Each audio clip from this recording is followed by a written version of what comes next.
好耐之前咧，都已經試過將個煲咧煲燶咗噶啦。咁今日咧又試將個煲煲燶咗啦。咁而家當然要善後處理啦。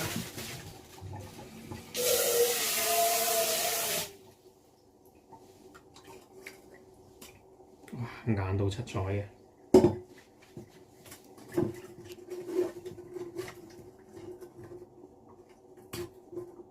基本上先用手將一啲可以整得甩嘅嘢先整甩佢啦，一啲煲燶咗嘅食物，盡可能地刮佢出嚟。當然隻手指就小心啲啦，刮唔到就由得佢啦。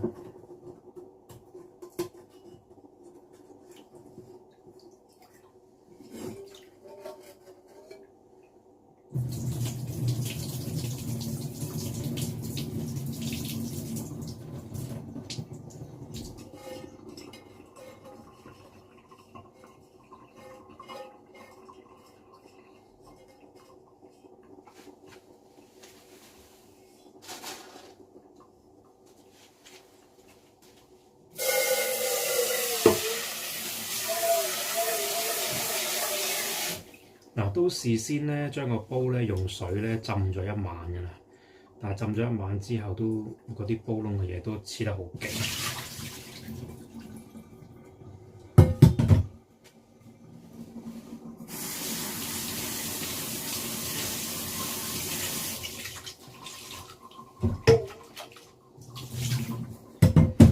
先用紗布加啲洗潔精。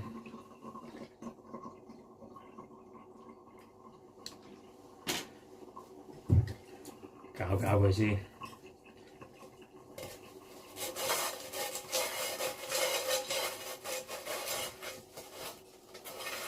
似乎唔得啦，太過硬，用紗布應該個紗布都整爛嘅啦會，咪啦，停用紗布，如果唔係個紗布爛都未洗到個煲。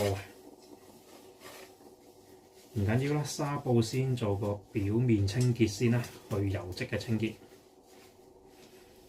紗布加洗潔精做個去油漬嘅清潔，跟住一陣間再用鋼絲刷解決下裏邊煲燶咗嘅食物殘渣。